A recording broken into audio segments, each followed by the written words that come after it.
A pleasure to have you join us this afternoon on the program, Healthy Living. I'm Adesuwa Osa Owagye.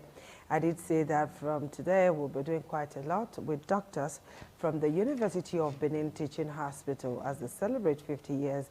And of course, this month is like one long month of awareness campaign on health issues. And if you go there today, you'll get quite a lot of services at subsidized rates. Today, we're going to be talking to the women and, of course, their husbands too, their brothers, their uncles, their nephews, and all of that. If you have a woman in your family, this program is just for you at this moment. We want to look at cervical cancer again. And we've discovered that from research, it is about the second killer of women in our society. Apart from breast cancer, cervical cancer is another. But it is treatable if only you will do the needful. And the needful and many more are what we're going to be talking about today on the program. Joining me to talk about cervical cancer is Dr. Kentobi Madwako. Is a consultant obstetrician and a gynecologist from the University of Benin. Happy to have you join us today. Thank you very much. Okay. So we're looking at Good cervical. afternoon, viewers. Yeah, we're looking at cervical cancer. It is not new to most persons. It is not news either. But to some other persons, it seems like a mystery. You know, I don't know why they see it as a mystery. And for another particular set, it is a God forbid thing, not be my portion thing, you know. So these are many more we're going to be looking at today. So cervical cancer, doctor, talk to us. What is cervical cancer? All right. Thank you very much. Good afternoon once again, and glad to, I'm grateful for you having me on air. I'm happy to have you, really. Thank you. Cervical cancer, really, as some persons have assumed to be some form of myth in the past, has really been unraveled. And it is something that really has come to be of concern, particularly when it comes to issues of health. And as part of our program in the UBTH at 50 series of our program incorporated as part of celebrating UBTH at 50, the Chief Medical Director of UBTH and management had thought it needful to have these aspects of disease that is of great concern and a burden for women to be incorporated as part of what we would address. And we're really grateful to them for doing so. Cervical cancer, well, let me start this way. I really want to say that anyone that has a cervix is at risk of having cervical cancer. And so we know quite well that the cervix is that portion that connects the birth canal, that is the female external private part, to the womb. And so it is usually referred to as the mouth of the womb, basically. And so, of course, the womb is only found in women. And so if for every woman that has the mouth of the womb that we refer to as the cervix is at risk of having a cervical cancer. A cervical cancer is a malignant disease of the cervix, and it is treatable, particularly when detected early enough. And so that is why what we preach today is to try as much as we can for our female folks to get screened early enough so that the disease can be detected early and then prefer better treatments, complete treatment from the disease. Otherwise, at the advanced stage of the disease, it becomes more difficult, more challenging, and it poses more risk to our health of our women. Okay, you know, naturally, women, like from what I've seen, is not every time a woman wants to go to the hospital. Even at birth, you see some women, even during labor, say, no, let me wait. Let me get my water broken first before I go to the hospital. No, they want to take risk, and they want to behave like the Hebrew women. I often ask, are you an Hebrew woman? You're a Nigerian, so stop faithing where you know that you can help. Now, normally, naturally, women and fashion would rather do fashion than go to the hospital. So it's very difficult to get a woman to say, let's go do a complete medical check. We'll rather go and do 10 hours, 20 hours in the shop rather than be in a hospital and spend our money on health. Now, let's look at the signs and symptoms. what signs and symptoms should we look out for when it comes to cervical cancer? What should a woman look out for? Okay, thank you very much for that question. Before I go into that, really, I still want to speak. You know, I'm a gynecologist. Happy to know that. So basically, I relate with women day in and day yes. out. And I want to really say that women really want to take care of their health. But I can tell you that this health-seeking behavior that you've just described about women, you know, bedeviled by multifactorial issues, multiple issues from economy to the issues of culture, the issue of traditional practices, the issue. So there are challenges that would want to make you, even today, a lot of other countries that are doing very well with their women is because you have, you know, provision that helps these women seek better, have better health services for them. Okay. But when women have to struggle very hard, contend with the economic challenges, and have to pay from their pocket, you can tell why they may in some way want to seek other alternatives to help cut those corners.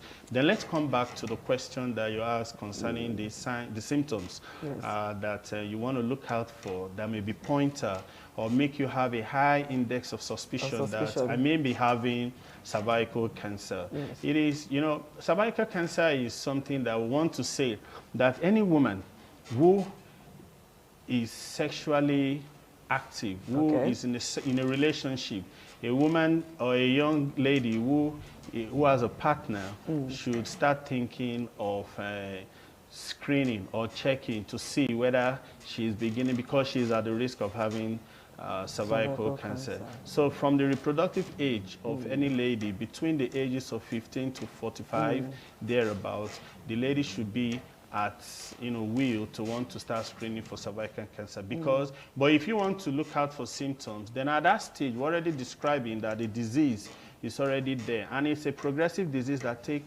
over a period of time, even up to a decade, to start giving you some frank symptoms. So the first thing is to say that some persons may not really have symptoms that you can point to. Okay. But those that start having symptoms will start be relating to things like abnormal vaginal bleeding. Okay. Every woman has a bleeding that you would attribute to normal. So that's her cyclical monthly period that she sees. But when you start having bleedings that are not related to this period, for those who are still menstruating, then it is a sign to look out for. But for some women, they've stopped menstruating. These are menopausal women. So when after menopause, post-menopausal stage of these women, they start bleeding. These are abnormal bleedings. So you want to start suspecting that something is wrong with the mouth of this womb, which is the cervix. Some also have watery abnormal vaginal discharge. Okay. Some have pain, painful sex and all that. So this is what we call dysmenorrhea. So when you see those symptoms, you want to screen further. These are not the only thing that cause abnormal. These symptoms are not the only thing caused by cervical cancer. But when you see this in a woman who is in a reproductive age group, sexually active, you want to screen further to see if she's beginning to have perhaps the early stage of the disease or the frank disease itself, and then you screen further to want to be sure. So, but there are other symptoms too, like weight loss can be attributed to it. You may also have pain within the pelvic region. Okay. But basic clinical symptom that may be pointing is when you have abnormal bleeding. Bleeding that can occur following sexual intercourse, we refer to that as postcoital bleed, or sometimes for women who doge after putting their hands in the private part and bring it out, you see it accompanied with a stain of blood.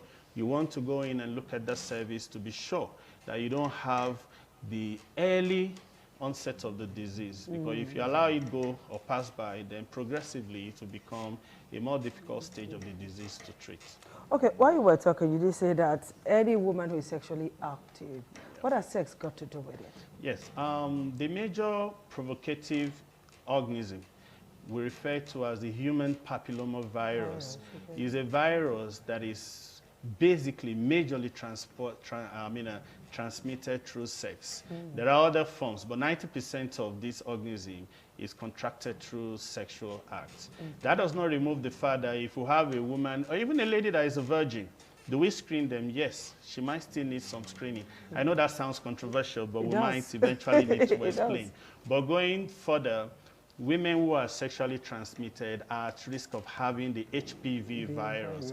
And because the virus has been deeply or basically implemented in causing cervical cancer, and so the disease somewhat is referred to as a sexually transmitted. So how come about this HPV virus? How come about it? Yes, HPV virus, well, I wouldn't want to go into the basic biology of the virus, but it is a virus. Tell us what we should know. Yes, it's a virus that have different strains of the disease, but not all of these strains have been implicated in cervical cancer. Okay. But there are major ones, like we number these strains, we give numbers to this strain to be able to tell their types.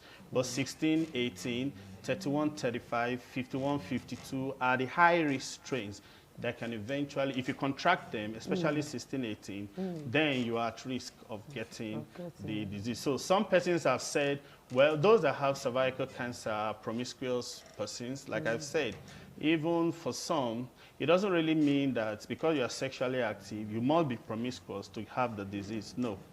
But because you're sexually active, it can be transmitted from your partner to you, and so you need to screen for the virus. So invariably, that even helps us to start discussing the issues of prevention, the issues of screening, and if the disease is there, they will start talking about treatment or managing to prevent complications. Okay, let's look at the issue of screening now. How do we screen for cervical cancer? Yes, so this is a brilliant aspect where UBTH, management of UBTH, led by Chief Medical Director, Professor Darlington Obaseki, who has really, together with his management team, put together a program. Not too long ago, we had this free screening program that was run for the community. And I can tell you, tremendous impact on the community. And some results that came in, we really looked at them. Those that we screened, that were not having the disease, we counseled and followed up with. And then those that had the disease, we move into the next stage for treatment. And I tell you today, they are having those treatments. And like you highlighted in your introduction, that free treatments are being offered right now as a way of celebrating and collaborating with the UBTH at 50. So screening is by using some simple basic method, what we refer to as pap smear. We do the pap smear, we look at the results. If you are at risk of the disease, we counsel and offer treatment. But if nothing is seen, because a pap smear can be normal, it can be abnormal, sometimes inconclusive, then we have reasons to want to repeat the test. But the screening modality is to try and see how we can get some cells from the cervix and use those cells to explain whether you are at risk or you should have more treatment, or better still, counsel and give you treatment at that time. So pap smear right now is one easy, but there are other advanced forms. Even today, the global teaching right now is you can even stay at your home and test for yourself and get the result. So screening can be using the testing for HPV or doing a perpendicular smear to try and see if the disease is there. Okay, if the disease is there, how long does it take to get cured? Yes, that is, if the patient presents early. Yes, if patient presents early, like we screen and we see the disease has two phases for itself. It has a phase where you can tell that it is at a very early stage of it. It has not become an actual cancer. So we refer that to as the pre-malignant phase of the disease. So at that pre-malignant phase, we can detect the disease because we can see, and then we offer treatment at that. And UBTH at 50 has done a great deal, tremendous work in this area. Then for those who have gotten what we call the invasive stage of the disease, we still want to catch them as early as we can and then prefer treatment. Treatment modality can range from surgery or using chemotherapy or radiation treatment. And all of these are available in UBTH. There are women today that are having radiation for treatment of their cancer diseases. And there are other women who had cause to have surgery, radical surgery, and perhaps will continue with radiation to offer complete treatment. It's not a disease that you want to commit people to their death, no. Like if I want to bring in some statistics, I can tell you that globally, over 600 persons are having the disease new. Incidence of the disease is about 600, and half of that have been reported to have died from the disease. But in Nigeria here, about 80,000 of them, and about 2/3, 60% of these women have died from the disease. But the issue of education, public enlightenment, trying to get these women to screen early, between the ages of 15 to 44, we are allowed to screen. And when they come in to screen, we catch the disease at the early stage of it and prefer treatment for them, and they get better. Okay, for patients who have not had kids, you know, women we like kids a lot, and in Africa we would like to have kids. You know, like for patients who have not had kids and have gone through this treatment, whether chemo, whether radiotherapy or outright surgery, does it affect fertility? Does it affect the ability to give birth? Okay, so the word there is, how do we offer fertility-sparing treatment for these women? Okay. Of course, we do that very well, especially in UBTH. We do that because there are women who come in with the disease. Like I said, you can have, the disease can come in after the age of 30 to 44. So a lot of women have been diagnosed with the disease, especially at the early stage. And you want this womb to be retained so that they can have babies. It depends on, we also look at it critically, because we're not going to risk your life for the fact that you want to have babies, because there are other options that exist. For instance, you get your egg from your ovaries, and we want to offer you a treatment, and we discover that you are in the advanced stage of the disease. The womb has to go. We're not going to say that because you want to have a baby. For some persons, they may even not end up having those babies before the disease eventually causes a problem. So what we do is see how we can get your egg, store those eggs, and then use other means of assisted reproductive technique to assist you. We can also use a surrogate person to help. So all those options, they exist. We call all of that fertility-sparing options, conservative management for you. However, for the early stage of the disease, there are different ways of approaching treating the disease locally. And that is why we say, if you present early, we'll get the disease, nip it in the bud early, and then every other option can come in. So we can also offer local treatment that will still help to spare your womb for you to eventually have your baby. But it doesn't stop there too. We continue on long-term follow-up, because the disease can be progressive. If a person is infected with HPV today, between 5 years to 10 years, you can start seeing the manifestation of the disease of Frank if nothing is offered.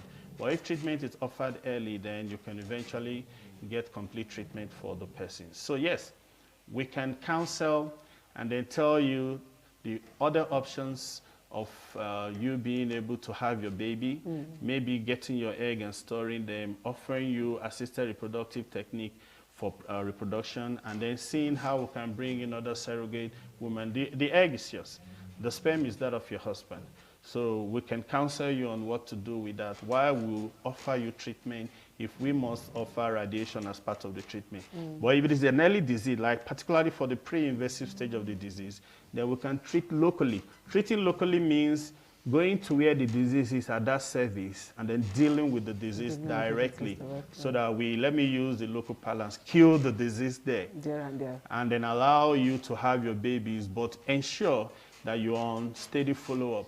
And of course, if you're going to do that with any woman, then she must be completely promising and convinced that she would follow this line of treatment without, you understand? So that aspect is very important. Otherwise, the disease described as a progressive one can actually move from one stage to an advanced stage. And that becomes it can also spread. Yes, it can spread and cause problems that may become difficult to mitigate. Okay, so after surgery, peradventure a woman decides to go for outright surgery, what happens next to the woman after the surgery? Thank you. So if I say surgery, I'm actually referring to very early stage of the disease. Okay. Otherwise, surgery is not usually an option if we feel that the disease has spread beyond the area which it originated from. And that is because you have to do a surgery to get it out. So of what benefit is that surgery going to be if you're not going to get everything out completely? So surgery is for the very early stage of the disease. And sometimes, or most times, if we also notice, like the issues of fertility is not interplaying. The woman is not desirous of pregnancy, that is, she has completed her family size, and we have done, and we are seeing it at the very early stage of the disease, perhaps what we refer to as stage 1, very early stage 1, or pre-invasive stage. And we also look at the menopausal status of the woman. Let me give you an example. She is no more menstruating because the womb actually plays what looks like 2 basic roles. For you to carry baby and also for you to menstruate, basically. So if those functions are not the issue at the time we are making this diagnosis, then we also counsel you. Reasonable enough for most of our women, they listen and they understand that it is better that a stitch in time to save plenty lines. Yeah. So that is where we bring in surgery, because we know, or we have understood from science, that surgery can suffice. But if it is advanced stage of the disease 2 and above, particularly in our environment, then we want to be, we don't look at the surgery aspect as an option. We want to go to the next level of treatment, which is radiation. We have these services in UBTH. So we want to see whether we can give chemotherapy with radiation or combine both to help you while we follow up. So basically, yes, surgery has a role. And in some cases, even when we're done with the surgery, we still look at the tissue we brought out in the lab and see if we have to continue with what we call adjuvant treatment with radiation and chemotherapy if we have to. Fantastic, doctor. I wish we could go on and on and on. Looking at the time, I see that I have just barely a minute to go.